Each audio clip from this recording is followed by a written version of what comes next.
People often have the perception that the rural areas are much more backwards compared to the urban. It's because of the ongoing issue of disparity in terms of living standard between the urban and the rural areas.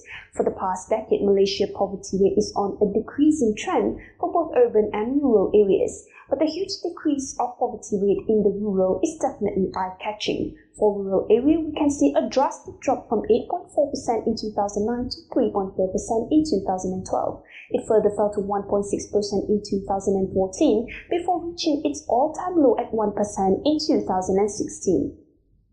Poverty incidents in the rural area mostly occurred in Sabah and Sarawak. There are about 57,000 poverty cases in Sabah and 48,000 cases in Sarawak. Meanwhile, Perlis has the least case of poverty with about 2,400 cases. However, it is not necessary for a bigger-sized state with a larger amount of population to have a higher number of poverty cases.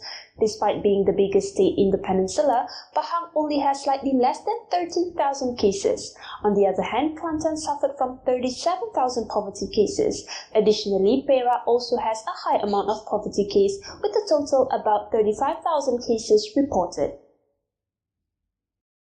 Nevertheless, the average monthly household gross income in rural areas are generally increasing. The significant hike can be seen from 2012 to 2016. In 2012, the average monthly household gross income was at around 3,100 ringgit. It increased to approximately 3,800 ringgit in 2014 and later reached to about 4,400 ringgit in 2016. On average, the B40 group earned less than 1,000 ringgit per month in 2002. In 2016, the average income of the B40 has increased to roughly 2,000 ringgit per month. On the other hand, the T20 group increased from approximately 4,000 ringgit a month in 2002 to almost 10,000 ringgit a month in 2016. However, the T20 group in the rural still earned much lower than the general T20 group of the whole Malaysia. In general, the T20 group mean household income is 16,000 ringgit a month.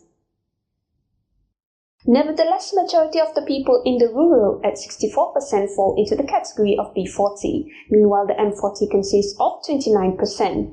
For T20, there is around 7%. From here, we can see a huge disparity in terms of income share. The T20 took about 43.5% of the total income in the rural, while the B40 only received roughly 80% of the total income.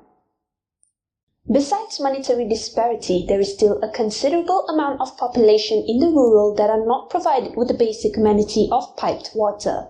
The only state where everyone in the rural receive piped water is Malacca. Shockingly, only 67.7% of the rural population in Kelantan have the basic amenity.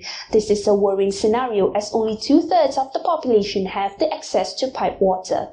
It is also a concerning issue in East Malaysia. Only 79% population in Sabah and 80.4% population in Sarawak are provided with piped water.